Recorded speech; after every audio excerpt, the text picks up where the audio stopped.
안녕하세요. 우리의 삶과 존재의 근원을 탐구하는 시간입니다. 오늘 우리는 인류가 오랫동안 품어온 가장 근본적인 질문에 대해 이야기 나누고자 합니다. 이 이야기가 여러분의 마음에 깊은 울림을 준다면 주변의 소중한 이들과 함께 나누어 주님의 은혜를 전하는 통로가 되어주시길 바랍니다. 또한 저희 채널을 구독해 주시는 것은 저희가 이 귀한 메시지를 계속해서 전할 수 있는 큰 힘이 됩니다. 이 시간을 통해 여러분의 삶에 하나님의 크신 축복이 함께하기를 기도합니다. 인간은 우주의 고아라고 불리기도 합니다. 온 우주에서 유일하게 라고 묻는 존재이기 때문입니다. 다른 동물들은 본능에 따라 살아가지만 우리 인간은 질문을 통해 자신의 존재를 탐색합니다. 나는 누구인가? 나는 왜 여기에 있는가? 나는 어디로 가고 있는가? 근대 계몽주의 시대 이후 인류는 종교라는 오랜 울타리를 벗어나 하나님 없이 이 질문들에 답하고자 했습니다. 하지만 그 결과로 얻은 대답들은 희망차기보다 어둡고 절망적이었습니다. 당신은 자연의 우연한 부산물일 뿐입니다. 물질과 시간, 그리고 우연히 빚어낸 존재입니다. 당신의 존재에는 아무런 이유가 없습니다. 당신이 마주할 것은 오직 죽음뿐입니다. 현대인들은 하나님을 버림으로써 스스로를 억압하던 모든 것에서 해방될 것이라 믿었습니다. 하지만 그들은 하나님을 죽임으로써 결국 자기 자신을 고아로 만들었다는 사실을 깨닫게 되었습니다. 하나님이 존재하지 않는다면 인간의 삶은 궁극적으로 부조리해지기 때문입니다. 궁극적인 의미도, 궁극적인 가치도, 궁극적인 목적도 사라져버린 삶. 오늘 우리는 이 세 가지 측면을 깊이 들여다보겠습니다. 첫째, 하나님이 없다면 삶은 궁극적인 의미를 잃게 됩니다. 만약 모든 인간이 죽음과 함께 소멸한다면 그 사람의 인생에 어떤 궁극적인 의미를 부여할 수 있을까요? 그가 이 세상에 존재했었다는 사실이 과연 중요할까요? 물론 누군가는 한 사람의 삶이 다른 이들에게 영향을 미치고 역사의 흐름을 바꾸었기에 중요하다고 말할 수 있습니다.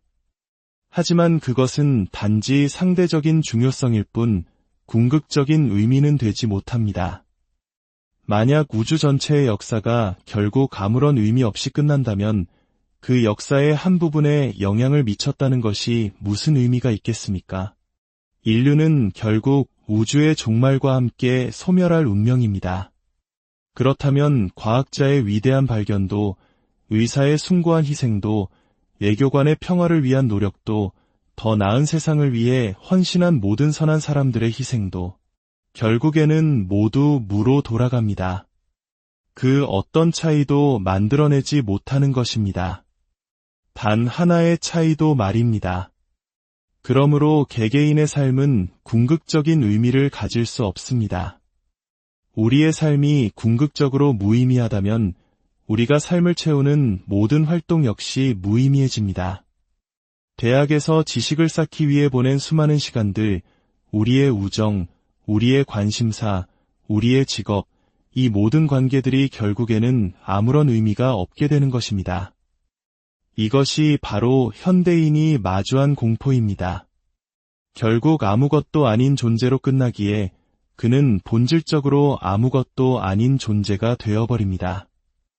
20세기 인간은 이 사실을 고통스럽게 깨달았습니다. 사무엘 베케트의 희곡 고도를 기다리며를 보십시오. 이 연극 내내 두 남자는 오지 않을 제3의 인물을 기다리며 무의미하고 지루한 대화를 끝없이 이어갑니다. 베케트는 우리의 삶이 바로 이와 같다고 말합니다. 우리는 무엇을 기다리는지도 모른 채 그저 시간을 죽이고 있을 뿐이라고 말이죠. 프랑스의 실존주의 철학자 장 폴 사르트르와 알베르 카미 역시 이 부조리를 깊이 통찰했습니다. 사르트르는 그의 희곡 닫힌 방에서 인생을 지옥으로 묘사했고 구토라는 작품을 통해 존재의 역겨움에 대해 이야기했습니다. 그는 인간을 광활한 바다 위에서 키도 없이 표류하는 배에 비유했습니다. 카미 또한 삶을 부조리하다고 보았습니다. 그는 시시포스의 신화에서 인간의 삶이란 영혼이 언덕 위로 바위를 밀어 올리지만 정상에 다다르면 바위는 다시 아래로 굴러떨어지는 것을 반복하는 운명과 같다고 말했습니다. 그의 소설 이방인의 마지막 장면에서 주인공은 섬과 같은 깨달음 속에서 인생에는 아무런 의미가 없으며 그 의미를 부여해줄 하나님 또한 존재하지 않음을 발견합니다. 하나님이 없다면 삶 그 자체가 궁극적으로 무의미해집니다. 인간과 우주, 그 무엇도 궁극적인 중요성을 갖지 못합니다. 둘째, 하나님이 없다면 삶은 궁극적인 가치를 잃게 됩니다. 만약 인생이 무덤에서 끝난다면 당신이 스탈린처럼 살았든 테레사 수녀처럼 살았든 궁극적으로는 아무런 차이가 없습니다. 러시아의 대문호 도스토옙스키가 말했듯이 신이 없다면 모든 것이 허용된다. 이 말에 근거한다면 이기심의 미덕을 찬양한 아인 랜드와 같은 작가의 주장은 절대적으로 옳습니다. 오직 자신만을 위해 사십시오. 누구도 당신에게 책임을 묻지 않을 것입니다. 그 외의 삶을 사는 것은 어리석은 일이 될 것입니다. 다른 이를 위한 희생은 그야말로 바보 같은 짓이 됩니다. 문제는 여기서 그치지 않습니다. 하나님이 없다면 옳고 그름을 판단할 절대적인 기준 자체가 사라집니다. 도덕적 가치란 단지 진화 과정에서 나타난 사회 문화적 부산물이거나 개인적인 취향의 표현에 불과하게 됩니다. 하나님이 없는 세상에서 누가 누구의 가치가 옳고 그르다고 말할 수 있겠습니까? 누가 아돌프 히틀러의 가치관이 테레사 수녀의 가치관보다 열등하다고 판단할 수 있겠습니까? 객관적인 도덕이라는 개념 자체가 의미를 잃게 됩니다. 선과 악은 존재하지 않고 그저 삭막하고 가치 없는 존재의 사실만이 남을 뿐입니다. 이는 곧 우리가 전쟁, 억압, 잔혹 행위를 악이라고 비난할 수 없다는 것을 의미합니다. 동시에 형제애, 평등, 사랑, 자기 희생을 선이라고 칭송할 수도 없게 됩니다. 셋째, 하나님이 없다면 삶은 궁극적인 목적을 잃게 됩니다. 만약 죽음이 인생길의 끝에서 두 팔을 벌리고 우리를 기다리고 있다면 우리의 삶은 대체 무엇을 위한 것입니까? 이 모든 것이 허물을 위한 것입니까? 삶에는 아무런 이유가 없는 것일까요? 인류를 위한 목적이란 애초에 존재하지 않는 것일까요? 영국의 작가 H.G. 웰스는 그의 소설 타임머신에서 그러한 미래를 예견했습니다. 소설 속 시간 여행자는 인류의 최종 운명을 보기 위해 먼 미래로 떠납니다. 그가 발견한 것은 거대한 붉은 태양 주위를 맴도는 몇몇 이끼와 지휘류를 제외하고는 완전히 죽어버린 지구요. 들리는 소리라곤 바람 소리와 잔잔한 파도 소리뿐이었습니다. 웰스는 이렇게 썼습니다. 세상은 침묵했다. 그 정적을 어떻게 표현해야 할지 모르겠다.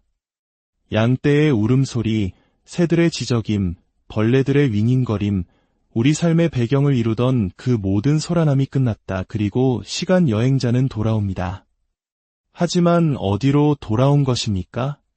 그저 망각을 향해 달려가는 무목적한 여정에 조금 더 이른 시점으로 돌아왔을 뿐입니다. 하나님이 없는 우주에서 이것이 바로 현실입니다. 좋든 싫든 거기에는 희망도 목적도 없습니다. 시인 T.S. 엘리어트의 잊을 수 없는 시구가 떠오릅니다. 세상은 이렇게 끝난다. 세상은 이렇게 끝난다. 세상은 이렇게 끝난다. 쾅소리와 함께가 아니라 훌쩍이는 소리와 함께 하나님이 없다면 우리의 삶은 개의 삶과 질적으로 다르지 않습니다. 구약 성경의 전도서 저자는 이렇게 기록했습니다. 인생들이 당하는 일을 짐승도 당하나니 그들이 당하는 일이 일반이라. 다 동일한 호흡이 있어서 짐승이 죽음같이 사람도 죽으니 사람이 짐승보다 뛰어남이 없음은 모든 것이 헛됨이로다. 다 흙으로 말미암았으므로 다 흙으로 돌아가나니 다 한 곳으로 가거니와 전도서는 성경의 한 부분이라기보다 마치 현대 실존주의 문학 작품처럼 읽힙니다. 저자는 죽음으로 끝날 운명인 삶 속에서 쾌락, 부, 교육, 명예가 얼마나 헛된 것인지를 보여줍니다. 그의 결론은 이것입니다. 헛되고 헛되며 헛되고 헛되니 모든 것이 헛되도다. 하나님이 없다면 우리는 살아갈 궁극적인 목적을 가질 수 없습니다. 우리가 마주한 이 선택의 무게를 조금이나마 느끼기 시작하셨기를 바랍니다. 하나님이 존재하지 않는다면 우리에게 남는 것은 절망뿐입니다. 삶은 의미도 가치도 목적도 없을 것입니다. 이것이 바로 하나님의 존재에 대한 질문이 인류에게 그토록 중요한 이유입니다. 하지만 불행히도 대부분의 사람들은 이 사실을 깨닫지 못한 채 마치 아무것도 변하지 않은 것처럼 맹목적으로 자신의 길을 걸어갑니다. 19세기 신의 죽음을 선포했던 위대한 무신론자 프리드리히 니체의 이야기가 생각납니다. 니체는 한 미친 사람의 이야기를 들려줍니다. 이른 아침 등불을 손에 든 미치광이가 시장에 뛰어들어 외칩니다. 신을 찾습니다. 내가 신을 찾고 있소. 그곳에 모인 사람들 대부분이 하나님을 믿지 않았기에 그의 외침은 큰 웃음거리가 되었습니다. 사람들은 그를 조롱했습니다. 그때 미치광이가 그들 가운데로 돌아서서 날카로운 눈빛으로 그들을 꿰뚫어보며 외쳤습니다. 신이 어디 있느냐고? 내가 말해주지. 우리가 그를 죽였소. 당신과 나, 우리 모두가 그의 살인자여. 우리가 어떻게 이를 저질렀는가? 어떻게 바다를 전부 마셔버릴 수 있었는가? 누가 우리에게 지평선 전체를 지워버릴 스펀지를 주었는가? 우리가 이 지구를 태양의 사슬에서 풀어버렸을 때 무슨 짓을 한 것인가? 이제 지구는 어디로 움직이는가? 우리는 끊임없이 추락하고 있는 것이 아닌가? 뒤로, 옆으로, 앞으로, 모든 방향으로, 위나 아래가 아직 남아있기는 한가? 마치 무한한 허공 속을 헤매고 있는 것 같지 않은가? 텅 빈 공간의 숨결이 느껴지지 않는가? 더 추워지지 않았는가? 밤이, 그리고 더 많은 밤이 계속해서 오고 있지 않은가? 하나님을 묻고 있는 무덤 파는 사람들의 소음이 아직 들리지 않는가? 신은 죽었다. 그리고 우리가 그를 죽였다. 모든 살인자 중에 살인자인 우리는 어떻게 스스로를 위로할 것인가? 군중은 침묵과 경악 속에서 미치광이를 쳐다보았습니다. 마침내 그는 자신의 등불을 땅에 내던져 깨뜨렸습니다. 내가 너무 일찍 왔군, 그가 말했습니다. 이 엄청난 사건은 아직 진행 중이야. 아직 사람들의 귀에 닿지 않았지. 사람들은 신을 죽임으로써 자신들이 무슨 짓을 했는지 진정으로 이해하지 못했습니다. 하지만 니체는 언젠가 사람들이 무신론의 결과를 깨닫게 될 것이며 그 깨달음이 삶의 모든 의미와 가치를 파괴하는 허무주의, 즉 니힐리즘의 시대를 열 것이라고 예언했습니다. 대부분의 사람들은 여전히 세속적 무신론의 결과에 대해 깊이 생각하지 않습니다. 하지만 우리가 니체처럼 무신론이 의미하는 바를 깨닫고 그것을 용기 있게 직시할 때 그의 질문은 우리를 강하게 압박합니다. 모든 살인자 중에 살인자인 우리는 어떻게 스스로를 위로할 것인가? 이 곤경 앞에서 우리에게는 세 가지 선택지가 있습니다. 첫째, 자살하는 것입니다. 둘째, 삶의 부조리를 직시하고 용감하게 살아가는 것입니다. 하지만 이 선택지는 모순적입니다. 인간은 삶의 의미와 가치, 목적이 없는 것처럼 일관되게 살아갈 수 없기 때문입니다. 그래서 사람들은 무의식적으로 자신의 삶의 의미와 같이 목적이 있다고 가정합니다. 하나님을 믿지 않기에 그럴 권리가 없음에도 불구하고 말입니다. 그렇다면 현대인이 하나님 없는 세계관 안에서 얼마나 모순적으로 살아가는지 세 가지 영역에서 다시 살펴보겠습니다. 먼저, 의미의 영역입니다. 하나님 없이는 삶이 궁극적으로 무의미하다고 보았지만 철학자들은 계속해서 삶의 의미가 있는 것처럼 살아갑니다. 예를 들어 사르트르는 자유로운 선택을 통해 삶의 의미를 창조할 수 있다고 주장했습니다. 이것은 완전히 모순된 주장입니다. 삶이 객관적으로 부조리하다면 인간은 그 덫에 갇힌 것입니다. 하나님 없이는 객관적인 의미란 존재할 수 없습니다. 사르트르의 주장은 결국 자기 기만에 불과합니다. 다음으로 가치의 문제입니다. 여기서 가장 노골적인 모순이 드러납니다. 무신론적 인본주의자들은 인간의 사랑과 형제의 같은 가치를 굳게 믿지만 이는 논리적으로 양립할 수 없습니다.